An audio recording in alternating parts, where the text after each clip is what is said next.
وزیر اعلیٰ بلوچستان میر سرفراز بگٹی سے پاکستان میں عالمی بینک کے ڈائریکٹر ناجی بن حسائن کی قیادت میں ورلڈ بینک کے نمائندہ وفد کی ملاقات ہوئی۔ ورلڈ بینک کے وفد نے وزیر اعلیٰ بلوچستان کو صوبے میں جاری معاونتی منصوبوں کے متعلق آگاہی دی۔ مائن اینڈ منرلز، فشریز، زراعت اور سیلاب سے متاثرہ علاقوں میں بحالی کے منصوبوں پر تبادلہ خیال بھی کیا۔ وزیر اعلیٰ بلوچستان کا کہنا تھا کہ بلوچستان میں تعلیم، صحت اور سیلاب متاثرین کی بحالی پر کام جاری ہے۔ گڈ گورننس، توانائی اور ماحولیاتی تبدیلی کے چیلنجز سے نپٹنے کے لیے اقدامات اٹھا رہے ہیں۔ عالمی بینک کے وسیع المدتی پروگرامز کے مثبت نتائج برآمد ہوں گے۔ عالمی بینک کے 10 سالہ پروگرامز کی حمایت کرتے ہیں۔ بکھری آبادی میں بلوچستان کے دور افتادہ علاقوں میں بنیادی سہولیات پہنچانا مشکل چیلنج ہے۔ وزیر اعلیٰ بلوچستان نے مزید کہا کہ عالمی اور قومی اداروں، ڈونرز کی مشاورت سے پائیدار حکمت عملی پر کام کرنے کے خواہش مند ہیں۔ برقی مسائل سے نجات کے لیے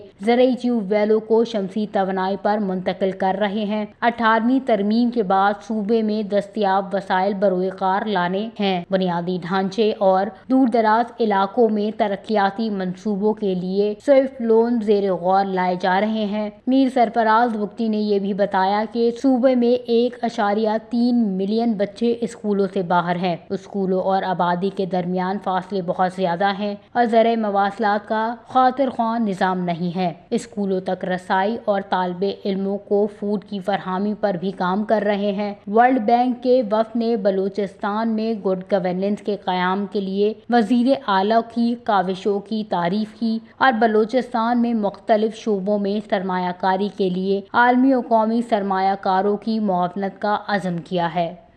وش نیوز، کوئٹہ، بلوچستان۔